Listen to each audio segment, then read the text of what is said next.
Барыңыздарга салам. Азыр хит болуп жаткан кукистин рецепти менен бөлүшөм. Менин YouTube каналыма катталып алыңыздар. Анткени эч бир кондитер айтпаган рецепттер менен бөлүшөм.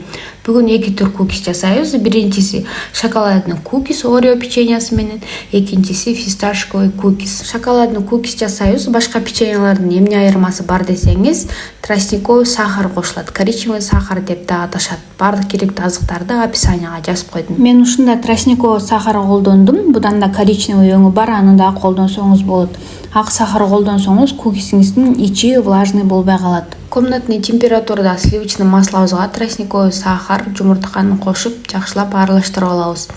Дагы бир башка печеньялардын айырмасы ичи кытыраак, сырты влажный болуш керек. Андан кийин какао унуна разрыхлитель кошуп жакшылап камыр ыйлап алабыз. Бул жерге эч кандай миксердин кереги жок. Венчик менен эле жасап койсоңуз болот. Шоколад кошобуз. Майда шоколад да болсо жакшы болот. Меники чоң болгондуктан майдалап койдум. Камырды жакшылап ыйлап алып, веске тартып алабыз дагы. Андан кийин 100 граммдан ашык кылып бөлчөктөргө бөлүп алабыз. Менде 5 чыкты. Камырыбызды даярдап коебуз дагы. Экинчи кукисти жасайбыз. Бул фисташковый кукис. Бардык керектүү азыктарды описанияга жазып коем. Комнатный температурада сливочный маслога белый, коричневый сахар, фисташковый пастаны кошуп жакшылап аралаштырып алабыз. Жумуртка, ун, разрыхлитель кошуп жакшылап камыр ыйлап алабыз. Фисташковый кукистин өңү жакшы билинип турсун десеңиз, жашыл краскадан кичине кошуп койсоңуз болот. Кукисти алдын ала жасап коюп, морозильникте 1 айга чейин сактасаңыз болот. Бети жабык контейнер же болбосо аба кирбей турган пакетке сактасаңыз болот. Даяр болгон камырыбызга шоколад кошуп дагы камыр ыйлап алабыз. Менин шоколадтарым чоң болуп кетти. Сиз майда шоколадда кошсоңуз болот. Даяр болгон камырды бөлчөктөргө бөлүп алабыз. Менде 4 штук чыкты.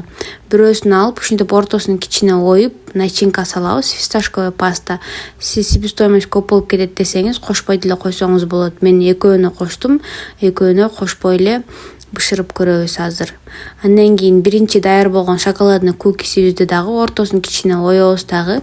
1 Орео, андан кийин 2 шоколадты салып, буну дагы ушинтип жакшылап бекитип тоголоктоп алабыз. Кукисти бөлчөктөргө бөлүп атканда кичинекей кылып да бөлсөңүз болот, бирок бышырар убактысын азайтасыздар. Чоң болсо көбүрөөк убакытка бышырасыздар.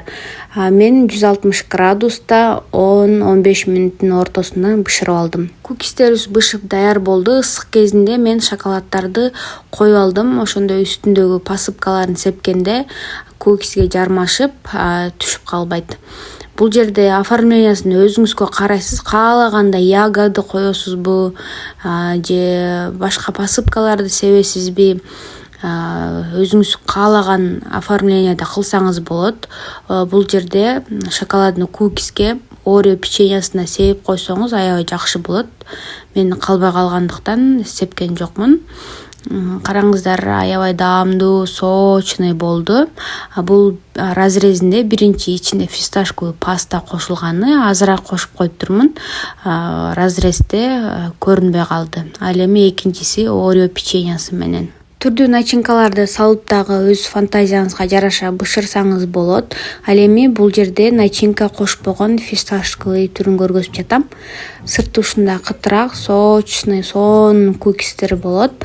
Сөзсүз жасап көрүңүздөр, даамы ооздо калат. Кукис бул балдардын сүйүктүү печеньясы десем болот. Дасторконуңуздун дагы көркүн ачат. Сөзсүз жасап көрүңүздөр, ичи влажный, сырты кытыраак, сонун болот. Ал эми менин каналыма катталып, лайк басканды унутпаңыз, анткени эч бир кондитер айтпаган рецепттер менен бөлүшөм. Менин YouTube каналымда дагы кандай рецепттер көргүңүз келет, комментарийге жаза кетиңиз.